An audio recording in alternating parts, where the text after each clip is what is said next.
So fundamental principal ఏమి politics లో లేదు. రాజకీయాల్లో పవర్ ఒకటే ఫండమెంటల్ ప్రిన్సిపల్. అధికారం కోసం ఎవరు ఎవరితోనైనా కలుస్తారు.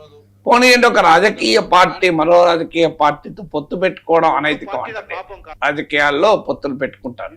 కానీ ఇదేంటి రాజకీయం? ఓపెన్ గా పెట్టుకోవచ్చు. బీఆర్ఎస్ బీజేపీ మేము కలుస్తాం, కాంగ్రెస్ బీజేపీ మేము కలుస్తాం అని పొత్తు పెట్టుకు మీరు ప్రకటించండి. రాజకీయంగా మా ప్రాతిపదిక మేము కలుస్తున్నాం అని చెప్పండి.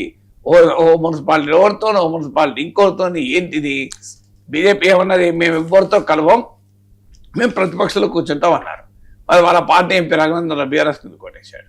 మరి ఆయన సొంతగా ఓటేశాడా? పాత ఇదో లేకుంటే ఇదో గతంలో బీఆర్ఎస్ లో ఉండడం వల్ల ఓటేశాడా? బీజేపీ ఆదేశాలు లేకుండా ఓటేస్తాడా? పార్లమెంట్ సభ్యుడు పార్టీ ఆదేశం లేకుండా బీఆర్ఎస్ ఎందుకు ఓటేస్తాడు? వేసే అవకాశమే ఉండదు కదా. సో వేస్తే బీజేపీ ఎందుకు ఉంటుంది? చర్య తీసుకోదా? అంటే క్లియర్ గా పవర్ డిస్ట్రిబ్యూషన్ తప్ప ఏమీ లేదు. సో మీకు ఇప్పుడు వచ్చిన చోట నీకు ఒకే ఒక పార్టీ బాయ్కాట్ చేసింది, మాకు అధికారం లేదు, లేదా single largest party power Chandrababu mayor అవుతారు. There is some logic behind it.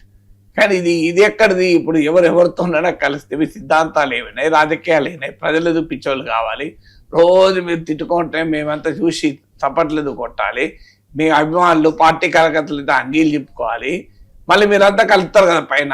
ఇప్పుడు కాంగ్రెస్ బీఆర్ఎస్ కలిసింది, కాంగ్రెస్ బీజేపీ కలిసింది, బీఆర్ఎస్ కలిసింది. ఆంధ్రప్రదేశ్లో తెలంగాణలో ఎవరు అధికారులు ఉన్నారు, ఎవరు ప్రతిపక్షాలు ఉన్నారు?